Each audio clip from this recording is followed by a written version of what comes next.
حضور نے اللہ کے دین کو قائم کرنے کی جد و جہد خالص ہیومن لیول پر کی ہے، ہیومن لیول پر۔ اس میں معجزات کا عمل دخل نہ ہونے کے برابر ہے۔ تکلیفیں جھیل کر، مصائب برداشت کر کے، فاقہ جھیل کر، زخم جھیل کر، اپنا خون زمین پر گرتا ہوا دیکھ کر، 259 اپنے جانثاروں کی لاشیں دیکھ کر، یہ مراحل طے کر کے یہ کام کیا ہے۔ ایسا نہیں ہوا بس دعا مانگی اور بیڑا پار ہو گیا، نہیں۔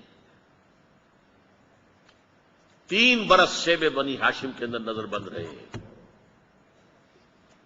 اور طائف میں جو نقشہ ہوا ہے، رسوا سرے بازارے آشوق ستمگارے، اس راہ میں جو سب پہ گزرتی ہے سو گزری، تنہا پس زندہ کبھی رسوا سرے بازار۔ طائف میں کیا ہوا ہے؟ تینوں جو بڑے سردار تھے ان سے گفتگو کی ہے، انہوں نے تو ایسے جملے کہے چبھنے والے جو کلیجے کو چیر دیں۔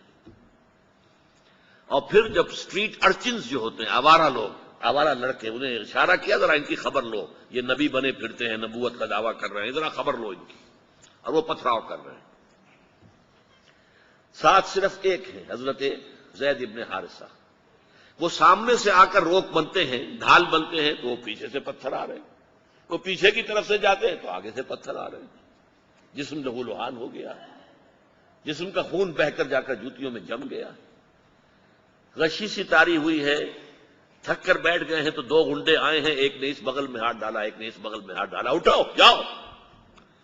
یہ نقشہ ہے، محمد عربی ہیں، سید المرسلین، محبوب رب العالمین، سید الاولین والآخرین، اور یہ نقشہ ہے، یہ ہے سیرت۔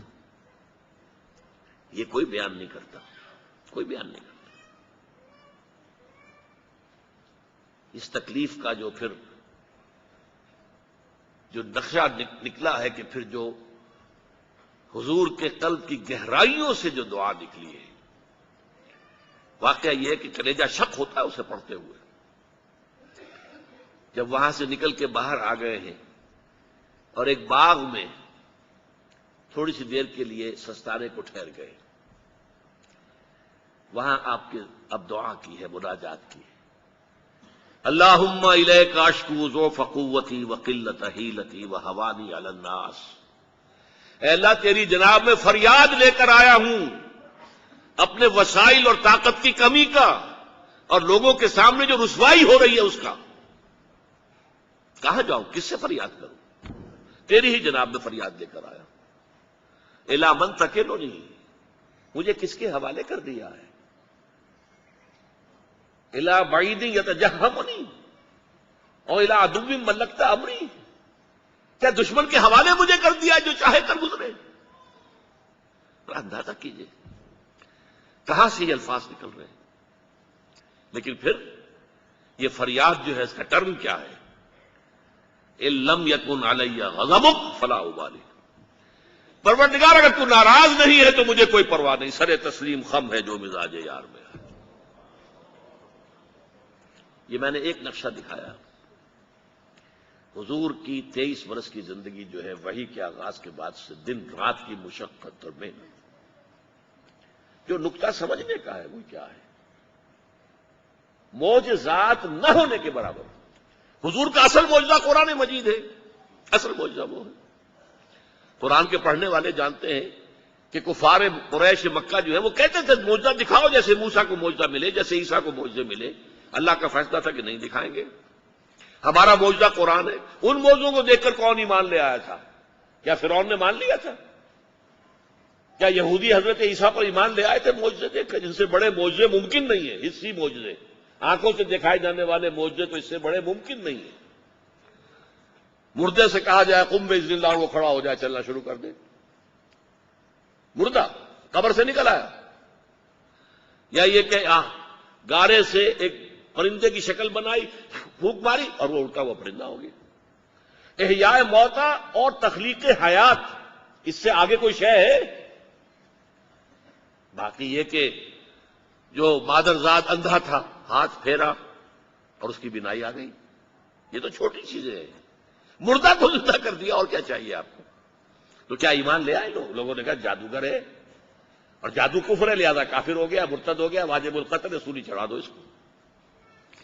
تو اللہ تعالیٰ نے محمد کے بارے میں طے کیا کہ وہ معجزے نہیں دکھائے جائیں گے. ہدایت کا طالب کوئی ہے تو قرآن موجود ہے، معجزہ ہے سب سے بڑا. اور ہدایت کا طالب نہیں ہے تو بڑے سے بڑا معجزہ دکھا دو، ایمان تو نہیں لاتے. لیکن اس میں خاص طور پر نوٹ کیجئے، جب بنی اسرائیل کو بھوک لگی تھی اور کھانے کو کچھ نہیں تھا تو من و سلوہ نازل ہوئے تھے کہ نہیں؟ جیش العسرہ، سفر تبوک، بھوک کا یہ حال اور رسد کی کمی کا یہ حال کہ تین مجاہدین کا 24 گھنٹے کا راشن ایک کھجور. پہلے ایک شخص نے منہ میں رکھا، چوس لیا کچھ دیر، پھر دوسرے کو دے دیا، اس نے چوس لیا، کچھ گلوکوز مل گئی، کچھ انرجی مل گئی، اللہ اللہ خیر صلی اللہ، پھر تیسرے کو دے دیا. 3 آدمیوں کے لیے 24 گھنٹے کا راشن ایک کھجور. کیا من و سلوہ نازل ہوا؟ بتائیے. یہ میں سوال بعد میں کروں گا. کیا وہ بنی اسرائیل والے جو ہیں وہ اللہ کو زیادہ محبوب تھے محمد کے امتیوں سے؟ کیا موسیٰ زیادہ عزیز تھے محمد الرسول اللہ سے صلی اللہ علیہ وسلم؟ یہ سوال اپنی جگہ ہے، واقعہ اپنی جگہ ہے. غزوہ خندق کے اندر لوگوں نے فاقوں کی وجہ سے، کئی وقت کا فاقہ ہے، کمر دوہری ہوئی جا رہی ہے، تو کمر سے پتھر باندھ لیے ہیں. اپنی چادریں لے کر یہاں پتھر رکھا پیٹ کے اوپر اور چادر سے کس دیا تاکہ کمر جو ہے سیدھی رہے.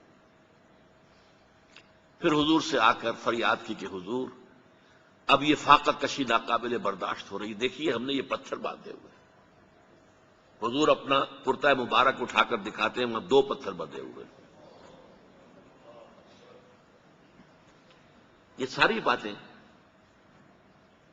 ہماری سیرت کے جلسے ہوتے ہیں تو اس کا موضوع کیا ہوتا ہے؟ حسن یوسف دم عیسیٰ ید بیضا داری، آنکھ خوبہ ہم دارم تو تنہا داری. اے محمد صلی اللہ علیہ وسلم، آپ کو جو تمام انبیاء کو جو خوبیاں دی گئیں وہ ساری آپ کو دے دی گئی. یوسف علیہ السلام بہت حسین تھے، ان سے بڑھ کر حسن محمد کو عطا کر دیا گیا صلی اللہ علیہ وسلم. دم عیسیٰ ید بیضا، یہ ساری چیزیں ہیں محمد آپ کو عطا کی گئی. حسن یوسف دم عیسیٰ ید بیضا داری، آنچ خوباں ہم دارن تو تنہا داری. لیکن میں یہ کہا کرتا ہوں کہ حضور کی یہ حدیث کوئی نہیں سنائے گا آپ کو. تمام نبیوں پر جو تکلیفیں آئی ہیں میں نے تنہا وہ ساری جھیلی ہیں. یہ حدیث نبوی ہے. بہرحال اس پوری بحث کا نتیجہ کیا ہے کہ یہ معجزوں سے نہیں ہوا ہے، یہ دعاؤں سے نہیں ہوا ہے. دعائیں بھی ہوئی ہیں، کوئی شک نہیں، اللہ کی مدد بھی آئی ہے، غزوہ بدر میں آئی ہے مدد، اور مدد کا رات دروازہ آج بھی بند نہیں ہے. چمن کے مالی اگر بنا لے موافق اپنا شعار، اب بھی چمن میں آ سکتی ہے پلٹ کر چمن سے روٹھی بہار. اب بھی فضائے بدر پیدا کر، فرشتے تیری نصرت کو اتر سکتے ہیں گردوں سے قطار اندر قطار. اب بھی مدد تو اب بھی آئے گی. معجزہ جو ہے وہ صرف نبیوں کے لیے ہوتا تھا، حضور کے لیے بعض معجزے ہیں. بعض مواقع پر تھوڑا سا کھانا جو ہے بہت سے لوگوں کے لیے کفایت کر گیا، ایسی چیزیں ہوئی ہیں، کرامات کی نوعیت کی چیزیں ہوئی ہیں. لیکن یہ ہے کہ جس طرح کا ہم وہاں دیکھتے ہیں، دھوپ پریشان کر رہی ہے تو ساتھ کے ساتھ بادل چل رہا ہے، ابر چل رہا ہے. ظل اللہ علیکم الغمام وانزلنا علیکم المن والسلوى، یہ بنی اسرائیل کے لیے ہوا ہے. 6 لاکھ کا قافلہ، 6 لاکھ تھے بنی اسرائیل جو مصر سے نکلے تھے، 600,000. اور یہ قافلہ جب چلتا تھا کتنا بڑا ایریا ہوتا ہوگا، اور اس کے اوپر وہ صاحبان کی طرح جو ہے مسلسل وہ ابر ساتھ کے ساتھ جا رہا ہے. یہاں تو نہیں ہوا. یہاں جو کچھ ہوا ہے میرے الفاظ نوٹ کیجئے، زمین پر قدم بقدم چل کر ہوا ہے. عام انسانی سطح پر ہوا ہے. محنت سے ہوا ہے، مشقت سے ہوا ہے، تکلیفیں جھیل کر ہوا ہے، مصائب برداشت کر کے ہوا ہے، آزمائشوں میں سے گزر کر ہوا ہے، امتحانات میں سے گزر کر ہوا ہے۔ حضور کا اپنا خون 2 مرتبہ گرا ہے۔ ویسے تو یہ کہ حضور صلی اللہ علیہ وسلم کی تو اپنی خواہش یہ تھی، لَوَدِدتُّ أَنْ أُقْتَلَ فِي سَبِيلِ اللَّهِ ثُمَّ أُحْيَا ثُمَّ أُقْتَلَ ثُمَّ أُحْيَا ثُمَّ أُقْتَلَ، میری بڑی خواہش ہے میں اللہ کی راہ میں قتل ہو جاؤں، پھر زندہ کیا جاؤں، پھر قتل کیا جاؤں، پھر زندہ کیا جاؤں، پھر قتل کیا جاؤں۔ لیکن اللہ کے رسول قتل نہیں ہو سکتے۔ یہ میں نے آج سے عرض کیا تھا، رسول اور نبی میں فرق ہے۔ ایک فرق یہ نوٹ کر لیجئے، نبی قتل ہو سکتا ہے۔ یحییٰ علیہ السلام صرف نبی تھے، قتل ہو گئے۔ عیسیٰ علیہ السلام صرف نبی نہیں تھے، رسول تھے، رسولاً الی بنی اسرائیل۔ وہ قتل نہیں ہو سکتے تھے، وہ سولی نہیں چڑھائے جا سکتے تھے، انہیں زندہ آسمان پر اٹھایا گیا اور وہ دوبارہ آئیں گے۔ بہرحال یہ ہے میرے نزدیک تکمیل رسالت کا بھی دوسرا حصہ، اور اس کے لیے میں نے ایک عنوان اور قائم کیا ہے، معراج انسانیت کا مظہر اتم۔ کیوں؟ دیکھیے، اللہ نے انسان کو پیدا کیا، آدم کو پیدا کیا، خلیفۃ اللہ بنایا، مسجود ملائک بنا دیا، تمام فرشتے ان کے سامنے جھکا دیے گئے۔ ایک سے زائد مقامات پر یہ الفاظ ہیں، فسجد الملائکۃ کلھم اجمعون، تین معنی میں۔ سجد الملائکۃ، تمام فرشتوں نے سجدہ کیا، کلھم، ان سب نے کیا، اجمعون، سب نے مل کر کیا۔ لیکن اس انسان کے اندر اللہ نے کیا کیا قوتیں رکھی ہیں، اس کا صحیح مظہر جو ہے وہ شخصیت محمدی ہے صلی اللہ علیہ وسلم۔ انسانیت کی عظمت اس کو دیکھنا ہو، اس کا نمونہ دیکھنا ہو تو وہ محمد عربی صلی اللہ علیہ وسلم۔ علامہ اقبال نے ایک شعر کہا تھا غالب کے بارے میں، فکر انسان پر تیری ہستی سے یہ روشن ہوا، ہے پرے برغ تخیل کی رسائی تا کجا۔ اے غالب، تیری شخصیت کی وجہ سے انسان کی سوچ پر یہ بات کھلی کہ انسان کا تخیل جو ہے کہاں تک جا سکتا ہے۔ یہ تیرے اشعار سے معلوم ہوتا ہے کہ تخیل جو ہے انسان کا کہاں سے کہاں پہنچ سکتا ہے۔ فکر انسان پر تیری ہستی سے یہ روشن ہوا، ہے پرے مرغ تخیل کی رسائی تا کجا۔ میں کہتا ہوں کہ محمد الرسول اللہ کے ذریعے سے صلی اللہ علیہ وسلم یہ بات واضح ہوئی کہ انسان میں اللہ تعالیٰ نے کتنی طاقت رکھی، اس کا ظہور، اس کا مظہر اتم محمد الرسول اللہ صلی اللہ علیہ وسلم میں معراج انسانیت۔ اگلا عنوان ہے تکمیل رسالت کا منطقی نتیجہ۔ تکمیل رسالت کا ایک مظہر یہ ہے، نوٹ کیجئے، آپ سے پہلے جتنے رسول آئے وہ صاف کسی علاقے کے لیے آئے، کسی قوم کے لیے آئے، کسی شہر کے لیے آئے، پوری نوع انسانی کے لیے کوئی رسول مبعوث نہیں ہوا۔ واحد رسول ہیں اللہ کے محمد صلی اللہ علیہ وسلم، جن کی بعثت ہے پوری نوع انسانی کے لیے۔ اس کو اچھی طرح سمجھ لیجیے، اس میں کچھ شک ہو سکتا ہے تھوڑا سا، کیونکہ قرآن مجید میں حضرت ہود کے بارے میں تو ہے، قوم عاد کے لیے بھیجے گئے، وَإِلَىٰ عَادٍ أَخَاهُمْ هُودًا۔ حضرت صالح قوم سمود کی طرف بھیجے گئے، وَإِلَىٰ ثَمُودَ أَخَاهُمْ صَالِحًا وَإِلَىٰ مَدْيَنَ أَخَاهُمْ شُعَيْبًا۔ ٹھیک ہے، لیکن حضرت عیسیٰ کے بارے میں اشکال پیدا ہو سکتا ہے۔ حضرت عیسیٰ کے ماننے والے اس وقت پوری دنیا میں ہیں، ساری نسلوں کے لوگ ہیں۔ فار ایسٹ میں چلے جائیے، عیسائیت موجود ہے۔ آپ وہ جو تاریک کہلاتا ہے بلیک کانٹیننٹ افریقہ، اس کے گھنے ترین جنگلات میں کانگو کے طاس میں پہنچ جائیے، وہاں آپ کو عیسائی مل جائے گا۔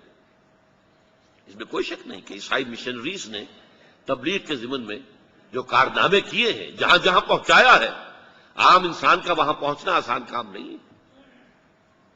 کانگو کا طاس ہو، امیزن کا طاس ہو، کہاں نہیں پہنچی؟ آپ کے ملک میں جیکب آباد میں بیٹھے ہوئے، کتنی گرمی، شدید گرمی، جاتے ہوئے گھبراتے ہیں ہم بھی وہاں پر، لیکن وہاں انہوں نے اپنے مشن قائم کیے۔ تو اس سے شک ہوتا ہے کہ شاید حضرت مسیح علیہ السلام ان کی بعثت پوری نوع انسانی کی طرف ہو۔ لیکن اس نقطے کو سمجھ لیجئے، اور یہ عقلی اعتبار سے، منطقی اعتبار سے اور نص کے اعتبار سے، منصوص منقول ہونے کے اعتبار سے، حضرت عیسیٰ کی بعثت صرف بنی اسرائیل کے لیے تھی۔ قرآن مجید میں سورہ آل عمران میں کہا گیا رسولاً الی بنی اسرائیل، وہ رسول تھے بنی اسرائیل کی طرف۔ قرآن کی تو نص قطعی ہو گئی۔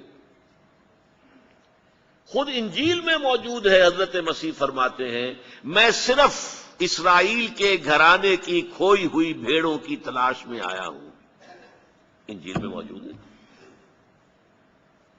اس سے بھی زیادہ کلیئر بات، جب آپ نے اپنے 12 حواریین کو بھیجا ہے جاؤ، اب جو چیز تمہیں مجھ سے ملی ہے اب تقسیم کرو، لوگوں میں پہنچاؤ، تبلیغ کرو، لیکن فرما دیا تھا جینٹائلز میں تبلیغ نہیں کرنی ہے تمہیں۔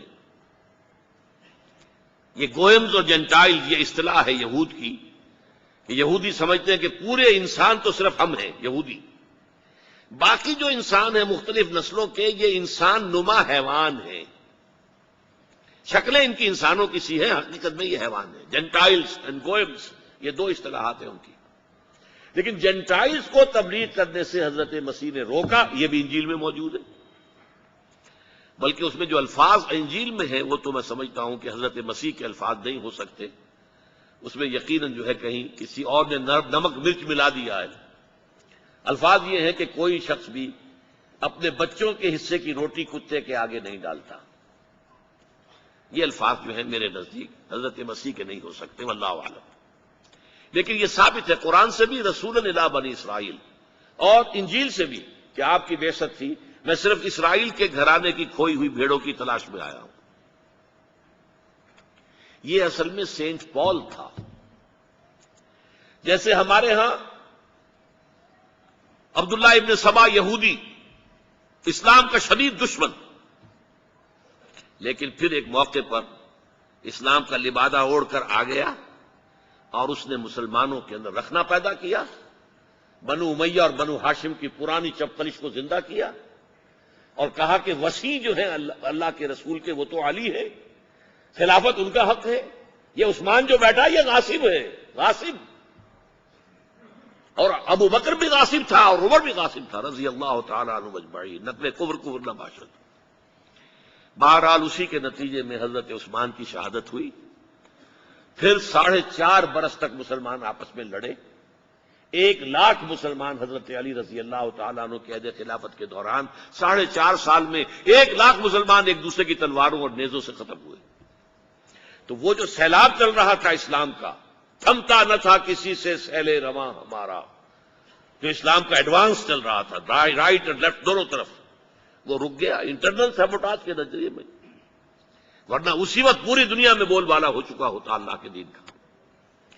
اسی طریقے سے سینٹ پال جو ہے، سینٹ، اب کیونکہ سینٹ کہا جاتا ہے میں بھی وہی لفظ استعمال کر رہا ہوں، وہ جب تک حضرت مسیح موجود رہے دنیا میں شدید ترین مخالف تھا۔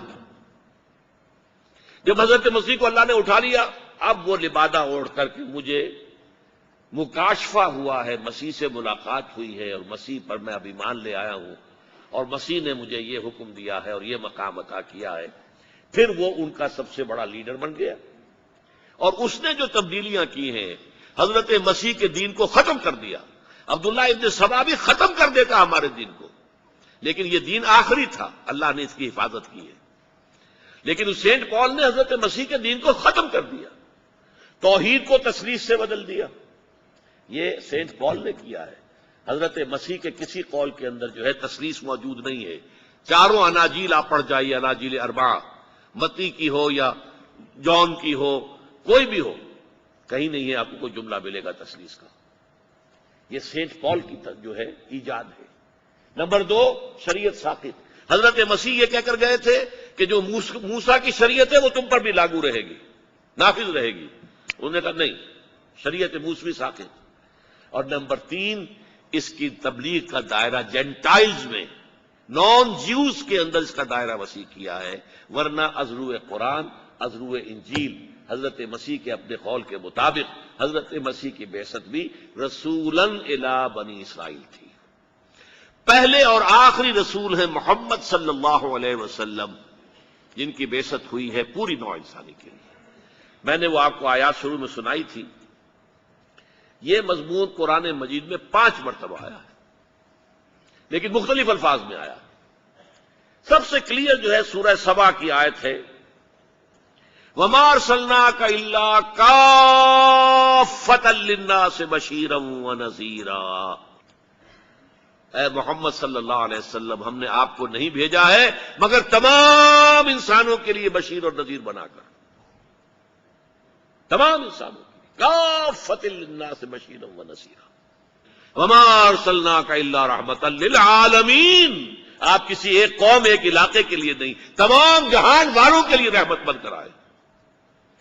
نبوت ہمیشہ سے رحمت ہے، رسالت ہمیشہ سے رحمت ہے، لیکن آپ پر آ کر یہ رحمت للعالمین بن گئی ہے، تمام جہانوں کے لیے۔ یہ تکمیل رسالت کا ایک مظہر ہے۔ اور سورہ اعراف کی آیت میں نے آپ کو سنائی تھی، قل یا ایھا الناس، اے محمد ڈنکے کی چوٹ کہہ دو صلی اللہ علیہ وسلم، اے لوگو، اے بنی نوع آدم، انی رسول اللہ الیکم جمیعا، میں اللہ کا رسول ہوں تمہاری طرف، سب کی طرف۔ اب آ رہی ہے مقطع میں آپ پڑھی ہے سفن گسترانہ بات، ختم رسالت کا یہ پہلو، یہ مظہر تاحال تشنہ تکمیل ہے۔ سمجھ رہے ہیں میری بات؟ اللہ نے بھیجا محمد کو غلبہ دین کے لیے، لِیُظْہِرَهُ عَلَى الدِّینِ کُلِّهِ، دین کو غالب کر دے تمام ادیان پر، اور بھیجا پوری نوع انسانی کے لیے۔ ان دونوں کو جوڑیے، صغرا کبرا ملا دیجئے، تو بعثت محمدی کا مقصد، تکمیل رسالت کا آخری مرحلہ وہ ہوگا جب کہ کل نوع انسانی پر اللہ کا دین غالب آ جائے۔ جب تک یہ نہیں ہوتا، علامہ اقبال نے جواب شکوہ میں جو بات کہی بڑی پیاری ہے، وقت فرصت ہے کہاں، کام ابھی باقی ہے، نور توحید کا اتمام ابھی باقی ہے۔ یہ تو کام ابھی نہیں ہوا، پوری نوع انسانی تک تو دین نہیں پہنچا، پوری نوع انسانیت پر اللہ کے دین کا غلبہ نہیں ہوا۔ لیکن نوٹ کر لیجئے، یہ ہو کر رہنا ہے۔ حضور نے خبریں دی ہیں اپنے زمانے سے لے کر تا قیام قیامت، 5 ادوار۔ پہلا دور، دور نبوت، دوسرا خلافت علی منہاج النبوہ، خلافت راشدہ، تیسرا دور ظالمانہ ملوکیت، چوتھا دور غلامی والی ملوکیت، 5واں دور پھر خلافت علی منہاج النبوہ۔ نوع انسانی اس 5ویں دور کی دہلیز تک پہنچی ہوئی ہے۔ یہ دور آیا چاہتا ہے، زیادہ دور نہیں ہے۔ پھر آپ نے خبر دی، حضرت ثوبان فرماتے ہیں، اور یہ مسلم شریف کی روایت، حضور ارشاد فرماتے ہیں صلی اللہ علیہ وسلم، ان اللہ زوالی الارض، اللہ نے میرے لیے کل زمین کو لپیٹ دیا یا سکیڑ دیا، فرائیت مشارقہا و مغاربہا، تو میں نے اس کے سارے مشرق دیکھ لیے، سارے مغرب دیکھ لیے۔ وَإِنَّ أُمَّتِي سَيَبْلُغُ مُلْكُهَا مَا زُوِّيَ لِي مِنْهَا، اور سن رکھو، میری امت کی حکومت ان تمام علاقوں پر قائم ہو کر رہے گی جو زمین کو سکیڑ کر اور لپیٹ کر مجھے دکھا دیے گئے۔ کوئی شک ہے؟ کیسے ہو سکتا ہے دنیا ختم ہو جائے اور محمد پر تکمیل رسالت کا یہ مظہر پورا نہ ہو کہ کل روئے ارضی پر محمد کا لایا ہوا دین، دین الحق، اسی طرح غالب ہو جائے جیسے ان کے دست مبارک سے صلی اللہ علیہ وسلم، وفداہ آباؤنا و امہاتنا، جیسے آپ کے دست مبارک سے جزیرہ نما عرب میں دین غالب ہوا۔ جاء الحق وزهق الباطل، تکلیفیں جھیلی، مصیبتیں جھیلی، برداشت کی، جانیں دی، قربانیاں دی، سینکڑوں صحابہ نے جانوں کا نذرانہ پیش کیا، حضرت حمزہ جیسے بھی ان میں ہیں، ایک ایک صحابی ہم جیسے لاکھوں کی جانوں سے بڑھ کر اس کی جان قیمتی ہے۔ حضرت حمزہ جو ہیں ان کی جان کا تو ہم کیا قیمت اندازہ لگائیں گے۔ یہ جانیں گئی ہیں تب دین آیا ہے، دین غالب ہوا، لیکن ہونا ہے، ورنہ محمد الرسول اللہ پر تکمیل رسالت کا تقاضا پورا نہیں ہوگا۔ کیسے ممکن ہے کہ دنیا ختم ہو جائے اور حضور پر تکمیل رسالت کا یہ تقاضا کہ کل روئے عرضی پر آپ کا لایا ہوا دین نافذ ہو جائے اور یہ پورا نہ ہو۔ ایک اور حدیث جو مقداد بن الاسود سے ہے رضی اللہ تعالی عنہ، اس میں حضور کے الفاظ یہ ہیں: لا يبقى على الارض بیت وبر ولا مدر الا ادخل اللہ کلمۃ الاسلام۔ اس روئے ارضی پر کوئی ایک گھر بھی نہیں بچے گا، نہ اینٹ گارے کا بنا ہوا، نہ ہی کمبلوں کا بنا ہوا کوئی خیمہ بچے گا جس میں اللہ کلمہ اسلام کو داخل نہ کر دے۔ یہ ہوگا، یہ ہو کر رہنا۔ اور اسی وقت ہے کہ واقعتاً حضور کی ختم نبوت، ختم رسالت بمانی تکمیل رسالت و تکمیل نبوت، اس کا بتمام و کمال ظہور اسی وقت ہوگا۔ علامہ اقبال نے نبی اکرم صلی اللہ علیہ وسلم کی احادیث کو بھی، اس کے مضامین کو بھی اپنے اشعار میں پیش کیا ہے، جیسے کہ قرآن مجید سے بے شمار اپنے اشعار کے اندر استشہاد کیا ہے۔ چنانچہ یہ چیزیں بھی کہ یہ دور آ کر رہے گا، آسماں ہوگا سحر کے نور سے آئینہ پوش، اور ظلمت رات کی سیما پا ہو جائے گی۔ پھر دلوں کو یاد آ جائے گا پیغام سجود، پھر جمی خاک حرم سے آشنا ہو جائے گی۔ آنکھ جو کچھ دیکھتی ہے لب پہ آ سکتا نہیں، میں بے حیرت ہوں کہ دنیا کیا سے کیا ہو جائے گی۔ شب گریزاں ہوگی آخر جلوہ خورشید سے، یہ چمن معمور ہوگا نغمہ توحید سے۔ کل روئے عرضی پر لا الہ الا اللہ ان الحکم الا للہ، حکومت حاکمیت کا حق سوائے اللہ کے کسی کو نہیں۔ یہ نظام جو ہے پولیٹیکو سوشو اکنامک سسٹم پوری دنیا میں قائم ہوگا۔ دیکھیے یہ کام پہلے جب ہوا تھا حضور کے دست مبارک سے جزیرہ نما عرب میں دین کا غلبہ ہو گیا،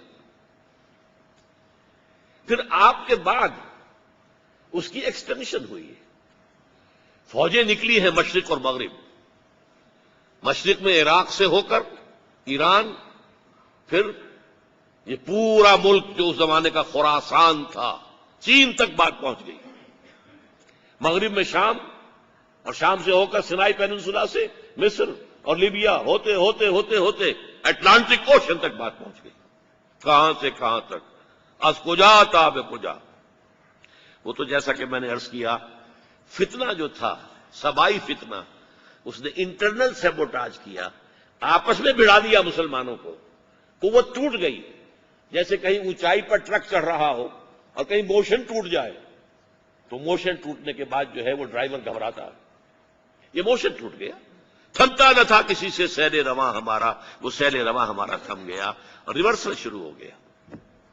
اب بھی یہی ہوگا، کسی ایک خطے میں اللہ کا وہ نظام خلافت علی منہاج النبوہ قائم ہوگا۔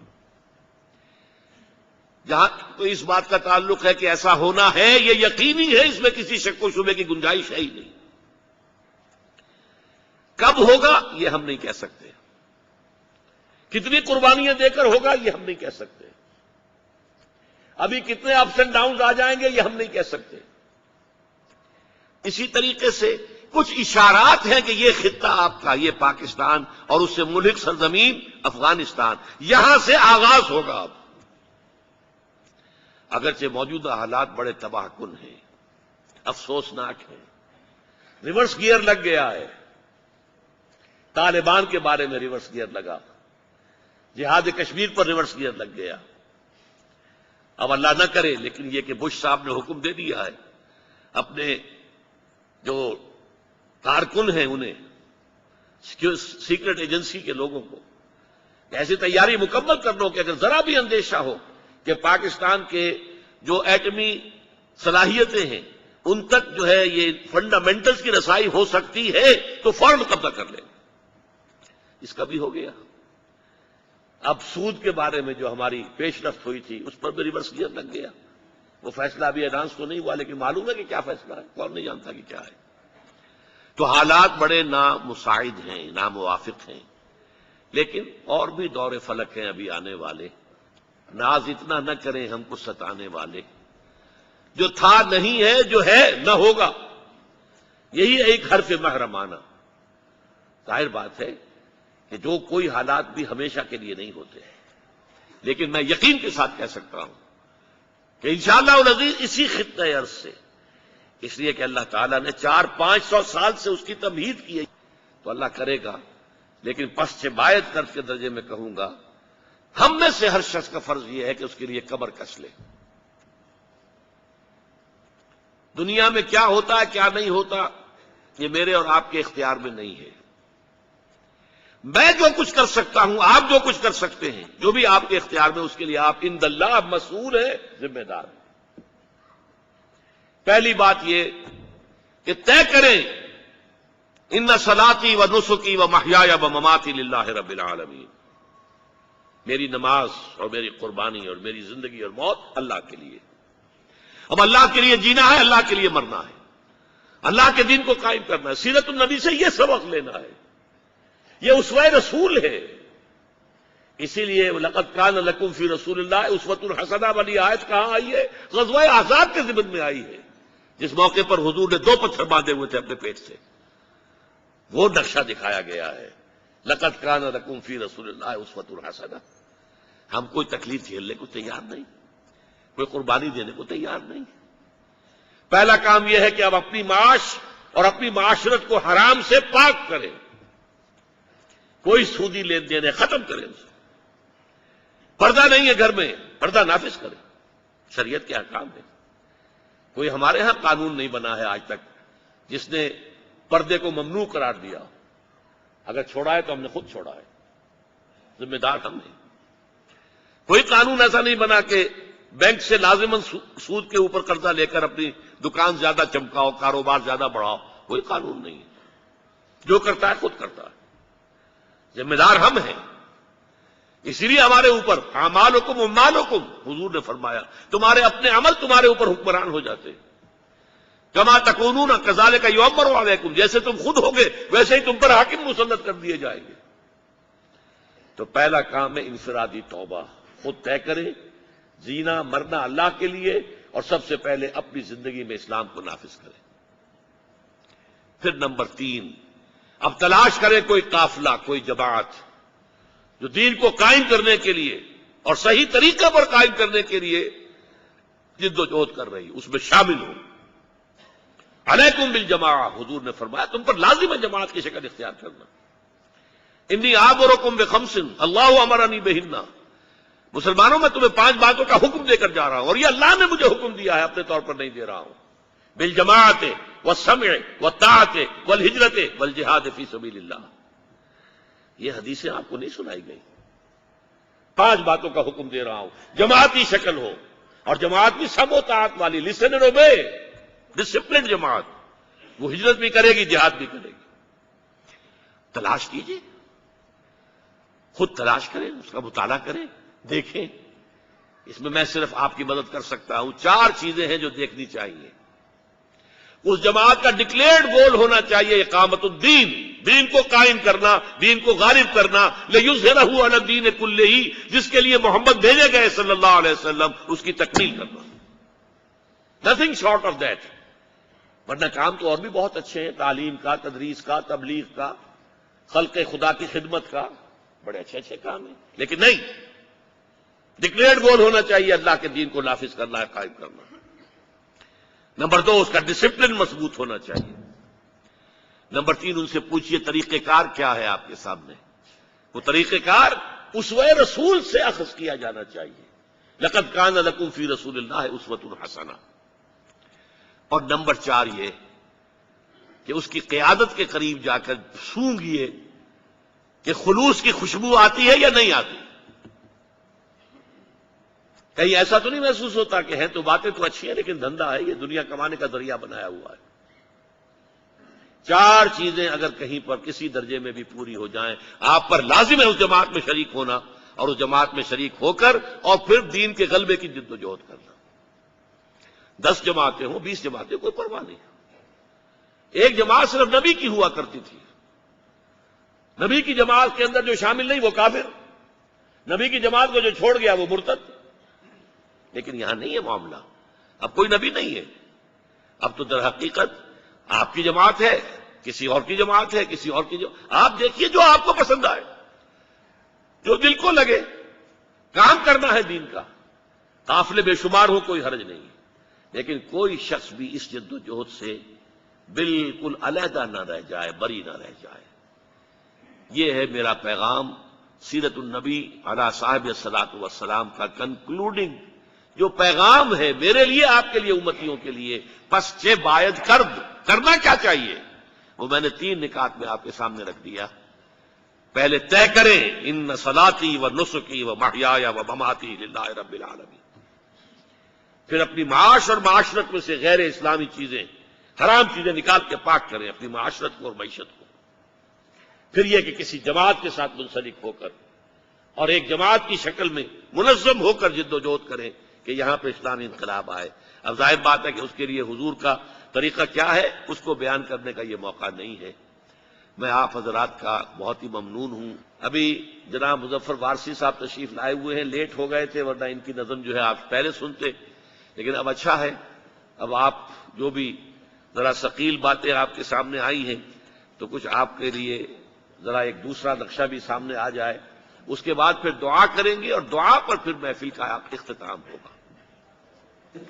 معذرت خواہ ہوں کہ تاخیر سے پہنچا اور ڈاکٹر صاحب کا خطاب شروع ہو چکا تھا، میری نظم پہلے ہونا تھی اس سے، اب وہ کوئی مناسب نہیں لگتا کہ میں نظم پیش کروں۔ بہرحال 2 نعت کے شعر اس موقع کی مناسبت سے پڑھتا ہوں۔ آخری شریعت کوئی آنے والی اور نہ لانے والا، آخری شریعت کوئی آنے والی اور نہ لانے والا، خود میرے نبی نے بات یہ بتا دی، لا نبی آبادی، ذلی یا بروزی اب کوئی پیمبر آئے گا نہ لوگو، ذلی یا بروزی اب کوئی پیمبر آئے گا نہ لوگو، آپ نے یہ کہہ کر مہر ہی لگا دی، لا نبی آبادی۔ شکریہ۔ دعا سے پہلے مجھے 2 باتیں یاد آئی ہیں۔ ایک تو میں یہ فیضان اقبال نامی کتاب ہے، شورش کاشمیری صاحب نے مرتب کیے ہیں، علامہ اقبال کے خطوط اور بیانات وغیرہ سے کچھ ان کے اقوال۔ تو میری آج کی تقریر کا لب لباب یہ تکمیل رسالت اور اتمام اور تکمیل اور اکمال۔ دیکھیے اس کے بارے میں علامہ اقبال فرماتے ہیں، قادیانی نظریہ ایک جدید نبوت کے اختراع سے قادیانی افکار کو ایک ایسی راہ پر ڈال دیتا ہے کہ اس سے نبوت محمدیہ کے کامل و اکمل ہونے کے انکار کی راہ نکلتی ہے۔ یہی تکمیل، کامل اور اکمل۔ الیوم اکملت لکم دینکم واتممت علیکم نعمتی ورضیت لکم الاسلام دینا۔ یہ در حقیقت اس کاملیت اور اکملیت کے اندر نقب لگائی ہے، اور اس کے ایک عقیدت مند کا شعر تو یہاں تک ہے، نقل کفر کفر نہ باشد۔ ان کا شعر آپ کو سنا رہا ہوں، کس بدبختی تک یہ لوگ پہنچے ہیں۔ لیکن پھر وہی بات کہ گلے میں جو آئیں وہ تانے اڑاؤ، جو چاہو کہو، جو چاہو بک دو، کوئی پوچھنے والا نہیں، کوئی پکڑ نہیں، کوئی دارو گیر نہیں۔ محمد پھر اتر آئے ہیں ہم میں، اور پہلے سے بڑھ کر ہیں اپنی شان میں۔ شان محمدی سے بڑھ کر اس بدبخت غلام احمد کی شان ہے، جس کو ان کا ایک عقیدت مند بیان کر رہا ہے۔ محمد پھر اتر آئے ہیں ہم میں، اور پہلے سے ہیں بڑھ کر اپنی شان میں۔ معاذ اللہ۔ اب دعا مانگ لیجیے۔ الحمدللہ الذی ہدانا لہذا وما كنا لنہتدی لولا ان ہدانا اللہ۔ کل حمد، کل شکر، کل ثناء اس اللہ کے لیے ہے جس نے ہمیں ہدایت عطا فرمائی، اور ہم ہرگز ہدایت یافتہ نہ ہوتے اگر اللہ ہی ہمیں ہدایت نہ دیتا۔ اللهم صل على عبدك ونبيك ورسولك وحبيبك محمد وبارك وسلم وسلم وبارك على جميع الانبياء والمرسلين وعلى ملائكتك المقربين وعلى عبادك الصالحين وعلينا معهم يا ارحم الراحمين. اللهم ربنا نور قلوبنا بالایمان واشرح صدورنا للاسلام. اللهم وفقنا لما تحب وترضى. اے اللہ ہمیں ہر اس کام کی توفیق عطا فرما جو تجھے پسند ہے، جس سے تو راضی ہوتا ہے. اللهم انصر من نصر دین محمد صلی اللہ علیہ وسلم واجعلنا منهم واخذل من اعرض عن دین محمد صلی اللہ علیہ وسلم ولا تجعلنا معهم. اللهم وفقنا ان نقیم نظام الخلافت علی منہاج النبوۃ فی پاکستان اولا وفی کل العالم آخرا. اللهم اغفر لنا ولآبائنا ولأمهاتنا ولجميع المؤمنين والمؤمنات والمسلمين والمسلمات الأحياء منهم والأموات إنك سميع مجيب الدعوات. وصلى الله تعالى على خير خلقه محمد وآله وأصحابه أجمعين برحمتك يا أرحم الراحمين.